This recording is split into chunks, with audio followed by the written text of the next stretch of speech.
What's up, YouTube? Big Bubba coming at you live through the power of the internet in the Jeep yet again on the way home. A little bit of a rant video here, kind of seems to be what I do anymore. Earlier today, there was talk and everything about gun control. Now, if you look at this latest shooting down in Florida, the FBI was warned of this particular gentleman, Mr. Cruz. They were warned about him. He went on a blog and said that he wanted to be known as a famous school shooter. I know. Let that sink in for a second. He wanted to be known as a famous school shooter. The FBI was informed of this. It was sent to them. And now that the mainstream media and a lot of people are finally realizing that this potentially could have been avoided had the FBI done their job and at least questioned him, 17 lives may not have been lost. Now, is there a likeliness that they might have questioned him and he still would have done it? Yeah, there is. Is there a likeliness that they could have questioned him and arrested him? Yeah, saved 17 lives. But from what I am reading and listening to and hearing and gathering is the FBI could not find him.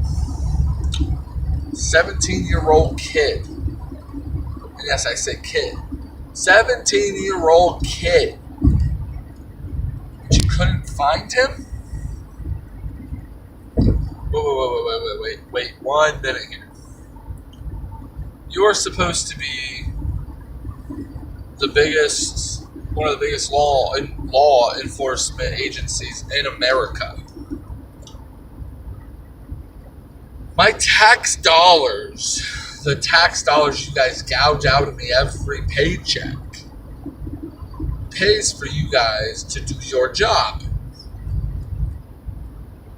But you didn't do your job, and now 17 innocent people are dead. Interesting. Very, very interesting. Now, some people will sit there and say, well, you can't stop all.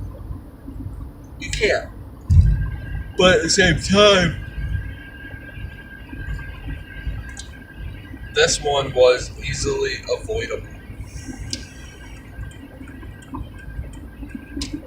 This kid should have been on a watch list, but he wasn't. The FBI should have investigated, but they didn't. There were many red flags from what I'm gathering in my research on this, of this particular kid. There was a lot of red flags that flew. The stuff that he posted online, he posted a lot of terroristic kind of threads and messages and everything on his Facebook. Interesting.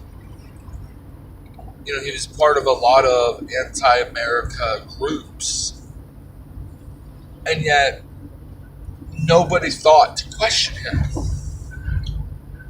So a lot of people now are thinking, well, we need tighter gun laws. I get that. I do.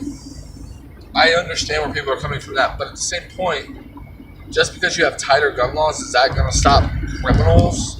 So I'm guaranteeing you they're going to find, like they have with the rest of the school shootings, the AR-15 was either illegally purchased or he stole it. So just because he had an AR-15 doesn't mean he purchased it legally.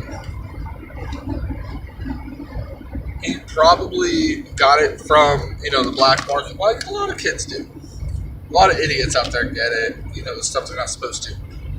That's like saying, well, we're going to crack down on drugs by making this drug, this drug, this drug, this drug, this drug, this drug illegal. Okay. I'm pretty sure people die almost every day of heroin overdoses, cocaine overdoses. Weed is next to fucking legal now, pretty much everywhere. But yet, that's illegal. Do you think banning the sale or owning an assault rifle is going to change people's minds? You think that criminals care about the legality behind the purchasing or the owning of a gun? I'll tell you from personal experience, they don't. They just care about what they can get their hands on and how much it's going to cost them. Oh, can I get my hands on an AR? How much is that AR going to cost me? Can I get my hands on a pistol? How much that pistol's going to cost me? I'm going to pistol whip, motherfucker. You know, how much is it going to cost me to buy this gun or whatever gun they want, sniper rifle, whatever. You can find that all in the streets. I don't care who you are.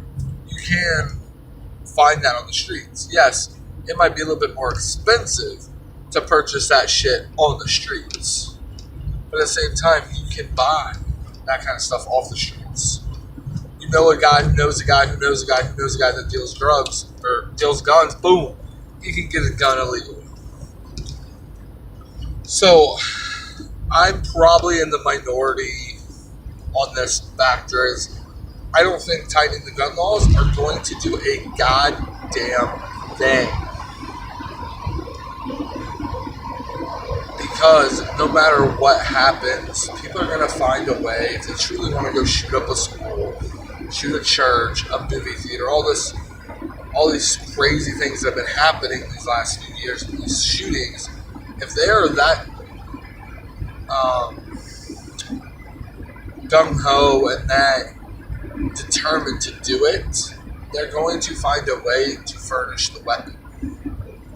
Whether it's through the black market, it's through deals on the street, it's through stealing it, they're gonna find a way.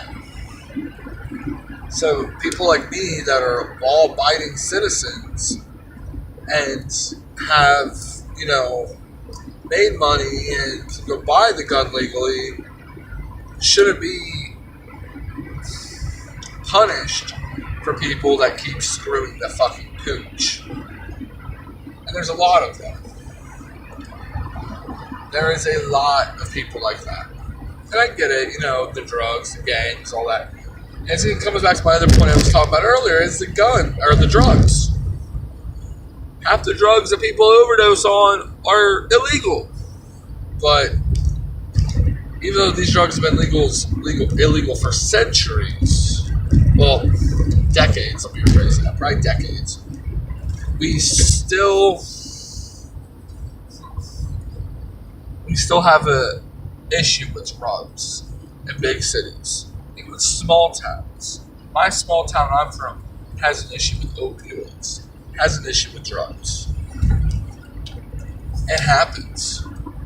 To me, there's one drug that, well, I don't consider it a drug.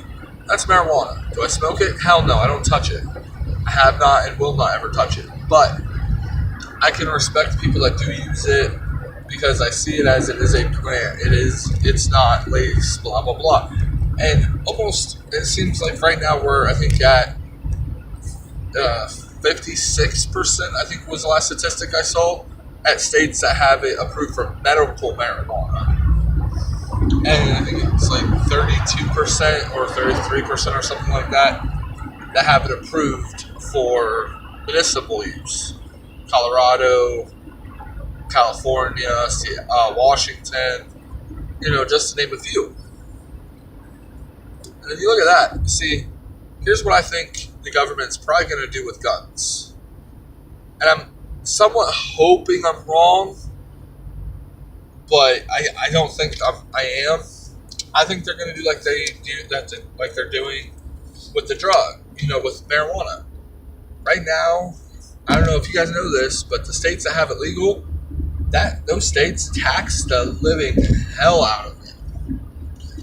That's how most of the states that have marijuana as a legal have legal dispensaries, and you can sell marijuana legally, have the lowest deficit in debt you can find in America. Colorado is next to almost debt free as a state because of their medical marijuana or their medicinal marijuana usage. So, that being said, I get where people are coming from. I do. School shootings are horrible. They shouldn't happen as much as they happen.